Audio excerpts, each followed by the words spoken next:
Hello everyone, my name is Wayne. And I'm Rebecca. And we are Your Bourbon Journey.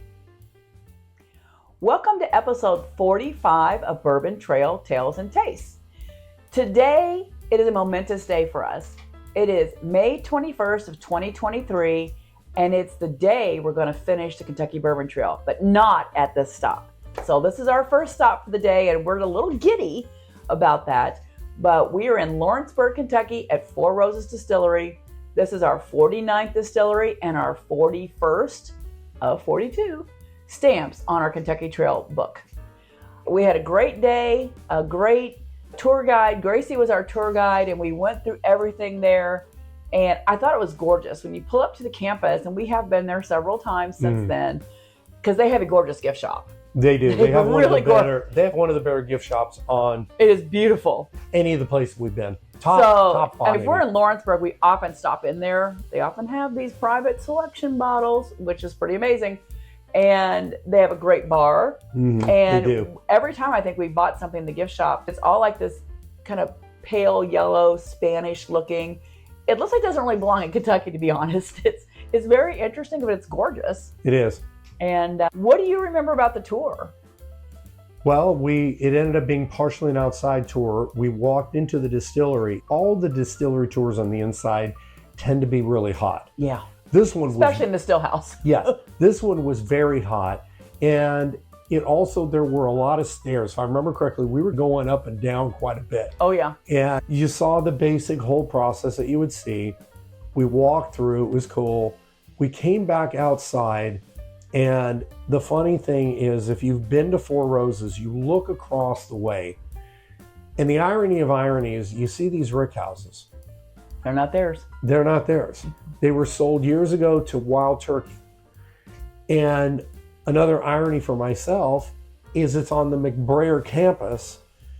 You know, the McBrayers are a bourbon family. My cousins, with what they do, reviving an old brand, you're looking at this and it's like, Wild Turkey's got on the McBrayer campus. This is kind of a head scratcher. As we had looked around, we started to walk up the hill. We were going back into the distillery, and the lady was asking questions about bourbon. And of course, my wife knew them all. And I knew a decent amount of them. And the lady was surprised. Wow, some people that actually really like bourbon. And okay, fine. We go inside, and we went in and did our tasting.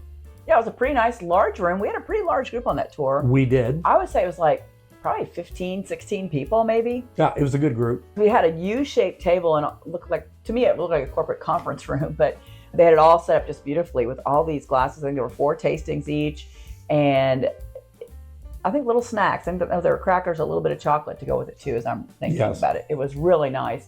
But we went through all the tastings, and then we went into the gift shop and bought some stuff, which was amazing. And we bought a ton of stuff there. Yeah.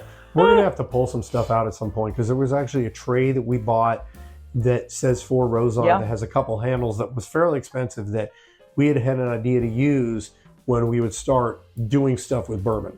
And by golly, by gum, by gosh, it hasn't been used yet. So we'll have to incorporate it, because it is really cool looking. Yeah, we thought that's what we'd use. We ended up getting this bar instead. Yeah, so we'll have to pop it out at some point, because I like Four Roses. I think it's a pretty good brand. And it's for sale right now. So if anybody out there's got $1 billion laying around, my cousins, since McBrayer name's out there, maybe they should buy it. But seriously, anyway, we're going to talk a little bit about the bottle that we acquired that day. Yeah, and we had just recently, like a week beforehand, been at the Barbecue and Barrels event in Lawrenceburg, Kentucky, and we did an add-on educational session with Brent Elliott. Yeah. And he had explained all these different mash bills to us. And so I felt like we got a little head start before we got to the distillery. And he explained them, and he talked about that he hand selects these private selection bottles. And that if you see one, it's got the leather on it. It's not just a basic paper thing. It's got the leather. It has PS for private select on there. And he does select them. And we were very excited that day that they had to put a couple out. They didn't have them when we first got there, but when we were getting ready to check out, we went back to the area where they sell bottles, and they just dropped these. So we were able to get a couple of the private selects. So that's what we're going to be tasting today. Let me tell you a little bit about this particular one. This is a Four Roses Private Selection Single Barrel. It is a Kentucky straight bourbon whiskey distilled and aged at Four Roses. It is mash bill OESV. It is 75% corn, 20% rye, and 5% malted barley. While it is non-age stated, it is typically 8 to 12 years. And as I mentioned before, it is hand selected by the distiller Brent Elliott. This one has a proof of 126, and we did buy it on May 21st of 2023 for $99 at Four Roses Distillery in Lawrenceburg, Kentucky. And looking at the bottle, this one was originally bottled on February of 2023, so I guess they wait a while before they actually decide they're going to put them in the distillery to buy. I was glad they got around to it that day. I'm excited about this. Well, let's take a look at it. And this smells really good. Great legs. I'm getting a little cinnamon. Some fruitiness. Yeah, so this is the lower rye mash bill of the recipes, and the V is the yeast, and it typically has some fruit, and I am getting some fruit notes on here. Well, for me, it's different. I normally don't pick up fruit, say, other than cherry, occasionally a pear, orange, and lemon, but there is a softness to this with me. It smells like springtime. Like if you went to an orchard and we're walking around, it's almost like that kind of freshness. Yeah, it's very soft and pleasant. I'm getting great. a little confectionery sugar in the smell. And sometimes, for me, there are just times, and I've heard other people say this, that you find stuff, you're smelling, you're not exactly sure, but you know you really like it. So if you smell and you don't get stuff, if you smell and you like it, that's a big part too.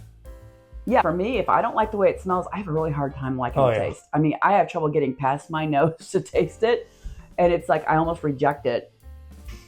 But what we did when we were first starting out with nosing and tasting bourbon is really go down a couple of lanes. Is it sweet or is it savory? Is it bright or is it dark? And a lot of that has to do with age and the mash bill and all those kind of things. But it just categorize it some way, shape, or form that helps you think it's in this lane or that lane. And that's helped me a lot. I also operate off of it sucks or it doesn't. So it's not. Well, that's a thumbs up or a thumbs down, right? I'm ready to try it. I'm yeah, tired me of too. sniffing. And it's got great legs too. Big shock there. Cheers to Four Roses. Let's see what you got. And Brent Elliott. Brent Elliott. Cheers.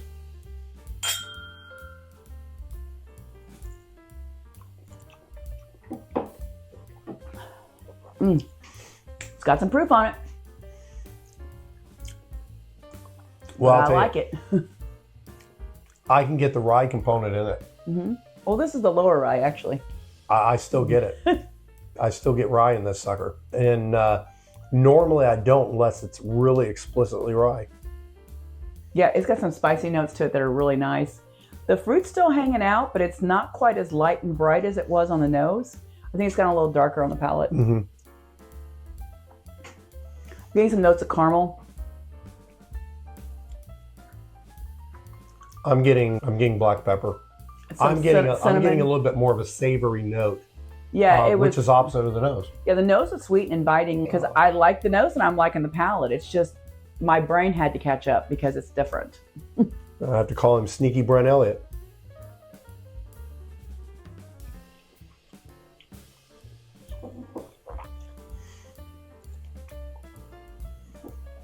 What's your favorite recipe? If you have a favorite Four Roses recipe, put it in the comments. I'd love to know. We actually did the 10 recipe challenge. We got it at their bottling house. They were selling the 10 box. Yeah. And we did that one weekend. We spent 2 days on it, but we compared all of them and we didn't agree on what we liked. I mean, that's fine. I mean, he picked one and this has been probably 2 years ago. I don't even remember what I picked. I don't remember either. The bottom line is I've never had a Four Roses I really didn't like. And going through that process of tasting these single mash bills was really interesting. And if you're curious about it, on their website, Brent Elliott has actually made 10 different small videos. So you can watch his videos about each of the recipes and learn more about what makes them different. And so if you're not sure, if you're in a store and you have like 3 or 4 options of this private selection to buy, it gives you some options there. You can figure out what you might want. And then this past year, they did these red labels they released 3 recipes for 2025. And my understanding is they're going to release 3 this year and 3 the following year. Now that's 100 proof, so it's not like this cast strength like this one is, but there's ways that you can experiment and see what you like. Yeah. And it was interesting doing the little 10 bottle thing, because what I remember that I picked was I picked myself off the floor the next day, because I really don't remember a whole lot after doing 10 of those bottles. But we did split it into 2 days. We did 5 one day. We did the 5 one day of the lower rye mash bill, and then the next day we did the higher rye mash bill. We just split them up that way because it was 5, and your palate can get burnt, right? It can get really tired if you do too many tastings. So we didn't want to go farther than 5 in one day anyway, regardless of your ability to drink that much. Yeah, stuff starts running together. Yeah, palate fatigue, I think is what it's officially called. Yeah. This is really good. I like this. This is OESV. So if you check out what that one is and see if that's one you might like. But I think it's terrific. It is, and it's an interesting little gimmick that they have, having the 10 different recipes that can be done in so many different ways. And it's pretty cool, and people are really obsessed with certain types. My favorite is just bourbon. Yeah, they're limited edition. We didn't get one yet this year. We're hoping we can find one somewhere, but they're typically a blend of 3 recipes. So that's pretty interesting. Do you want to share a little bit about what happened when we left? So my cousins, the McBrayers, who also make bourbon, I was told that as you leave the property and you get to the railroad tracks to the right. Stop at the railroad tracks. You stop at the railroad or tracks. Go just over. Not on them. And you stop there, and there's a sign about maybe 20, 30 yards up that says McBrayer, Kentucky. So we left and we got on the railroad tracks and couldn't find it. So then we turned around, came back up, and we parked. And lo and behold, here was the sign of McBrayer, Kentucky, which is where I believe W.H. McBrayer was the big man in the day, and which is where my cousins, W.H. McBrayer, their batch 1 through 5, was pretty much developed as far as an honor to him. Yeah, it was in Lawrenceburg, Kentucky, and that's where Four Roses is, and that's where Wild Turkey is, and that's where Cedar Brook used to be. Yes. And will be in the future. Exactly. So that was just a fun little trivia thing that we got to find, and now every time we've gone there, we've stopped there.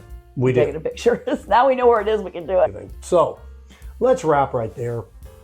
I raise my glass. Cheers, Brent Elliott. You make a great product, and I hope whoever ends up buying Four Roses, I hope they keep it up and they keep the tradition going in the way it's been, because it's an outstanding product. Don't forget to join us next week, where we will be finishing the Kentucky Bourbon Trail. And if you've been keeping up, you might be able to guess what it is. It's nearby. But join in 1 week from today to see where we finish the trail. If you like what we do, hit the subscribe button. Always remember to drink responsibly. And today, drink some Four Roses. Cheers. Cheers.